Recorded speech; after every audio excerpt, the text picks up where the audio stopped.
मोदी जी अपने पहले 2014 के पहले के भाषणों को जरा ध्यान से किसी दिन सुन लें। सुप्रीम कोर्ट से लेकर तमाम जगह से लताड़ लग रही है, जिस तरह से इलेक्शन कमिश्नर्स की नियुक्ति है और जिस 120 प्लस हमारी सीटें रही। प्रधानमंत्री नरेंद्र मोदी ने देश की जनता से केवल झूठे और खोखले वादे ही किए हैं। उनको साल 2014 से पहले दिए गए अपने भाषणों के पुराने वीडियो को देखना चाहिए। मोदी चुनाव आयोग और ईडी का ठेठ से ही दुरुपयोग कर रहे हैं।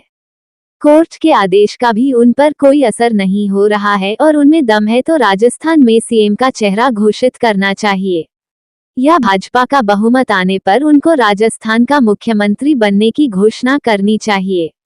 लेकिन ये होगा नहीं, क्योंकि सरकार रिपीट होने जा रही है। जनता गहलोत सरकार के कामों और योजनाओं से संतुष्ट हैं। वहीं इस चुनाव में पार्टी 7 गारंटियों के वादे के साथ मैदान में उतरी है और सभी वादे सरकार रिपीट होने पर पूरे किए जाएंगे।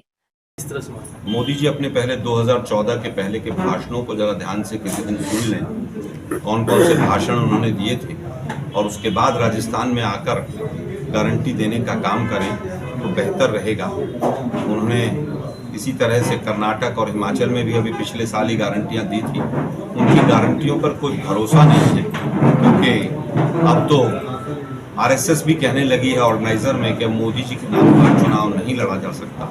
मोदी जी कोई सीएम या यहाँ पर आकर मेयर थोड़ी ना बनेंगे।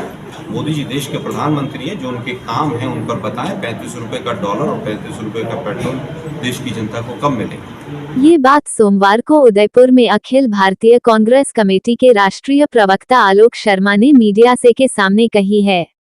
उदयपुर के एक निजी होटल में हुई पीसी में प्रदेश कांग्रेस कमेटी के प्रवक्ता पंकज कुमार शर्मा और उदयपुर शहर जिला अध्यक्ष फतेह सिंह राठौड़ भी मौजूद रहे।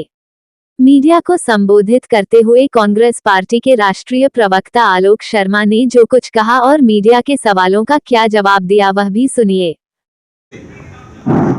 सुप्रीम कोर्ट से लेकर तमाम जगह से लताड़ लग रही है, जिस तरह से इलेक्शन कमिश्नर्स की नियुक्ति है और जिस तरह से Modi ji code of conduct लागू होने के बाद किसान सम्मान निधि 2000 रुपए डालते हैं और जिस तरह से 80 करोड़ लोगों को राशन की अवधि को चुनाव से जस्ट एक हफ्ते पहले वोटिंग से बढ़ाया जाता है।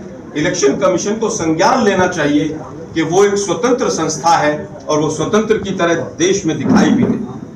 विदेशी क्यों मर रहे हैं उसके? सर आप सुनिए, सही सवाल पूछो यार, मेरे से उस बारे में बहस ना करो। जिस दिन प्रधानमंत्री प्रेस कॉन्फ्रेंस करेंगे उनसे बात कर लेंगे। मैं तो कह रहा हूं ना, करनी चाहिए। आप वो करेंगे तो करेंगे। लेकिन दुर्भाग्य ये है कि देश का प्रधानमंत्री यहाँ झूठ बोलकर सफेद चला जाता है। आप मीडिया के खिलाफ? कितने लोग? मैं मीडिया के खिलाफ मीडिया खिलाफ मैं मीडिया के एक वर्ग के खिलाफ हूं। मैं अपनी बात ठोक के कहता हूं। मैंने कहा आपको कटु से कटु आलोचना करने का कांग्रेस को अधिकार है, आप खूब करें। ईडी का डायरेक्टर 5 साल तक सुप्रीम कोर्ट कह रहा है इलीगल तरीके से बैठा रहा। 2G पर पूरा देश बदनाम कर दिया। 1,76,000 करोड़ का घोटाला हो गया। देश का गृह मंत्री अभी भी बेशर्मी से अभी भी वोट मांग रहा है उसके लिए। राजस्थान में कितनी सीटें जीतने का दावा करती है कांग्रेस? मुझे लगता है 2/3 बहुमत के हम करीब रहेंगे। 120 प्लस हमारी सीटें रहेंगी। मेवाड़ का इलाका है, इसमें पिछले 2 चुनाव से कांग्रेस का प्रदर्शन जो है वो भाजपा के मुकाबले खराब रहा है। इस बार इससे पार पाने के लिए आप क्या कोशिशें कर रहे हैं? जबकि एक और चुनौती आपके लिए जो आदिवासी आइडेंटिटी के साथ जो पार्टियां आई हैं वह भी बनी है, उसको कितनी बड़ी चुनौती मानते हैं आप? और इस बार मेवाड़ में आपका प्रदर्शन कैसा रहने की उम्मीद है आपको? देखिए, मेवाड़ क्या पूरे राजस्थान में ही, मैंने कहा लगभग 10 जिलों में मैं गया और आदिवासी भाइयों के लिए जिस तरह से कार्य हुए, जिस तरह से उनको महंगाई की राहत और तमाम चीजें हमने दी, हमें पूरी उम्मीद है कि जो वोट कटवा कुछ पार्टियां आई हैं वो उतना वोट नहीं काट पाएंगी कि हमें डैमेज कर पाए। जिस तरह से मध्य प्रदेश में एक आदिवासी भाई के ऊपर मूत्र विसर्जन तक का काम हुआ, मुझे लगता है कि आदिवासी भाई कांग्रेस के शासन को और भाजपा के शासन के फर्क को समझते हैं। कांग्रेस पार्टी ने हमेशा से आदिवासियों का साथ दिया है। वो रिजर्वेशन से लेकर पट्टे देने से लेकर तमाम चीजें रही हैं।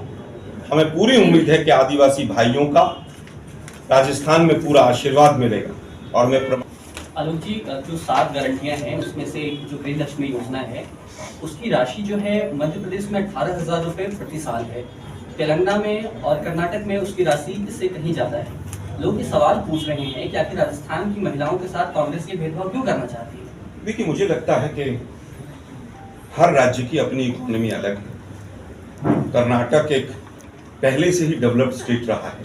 कर्नाटक की इकोनॉमी का मध्य प्रदेश से तुलना नहीं कर सकते, मध्य प्रदेश की इकोनॉमी की तुलना राजस्थान से नहीं कर सकते। प्रामाणिकता के साथ ये इसलिए कह रहा हूँ कि छत्तीसगढ़ और मध्य प्रदेश में आदिवासी बहुत ज़्यादा बड़ी तादाद में हैं, बहुत भारी तादाद में, बहुत भारी संख्या में कांग्रेस पार्टी को उन्होंने आशीर्वाद दिया है।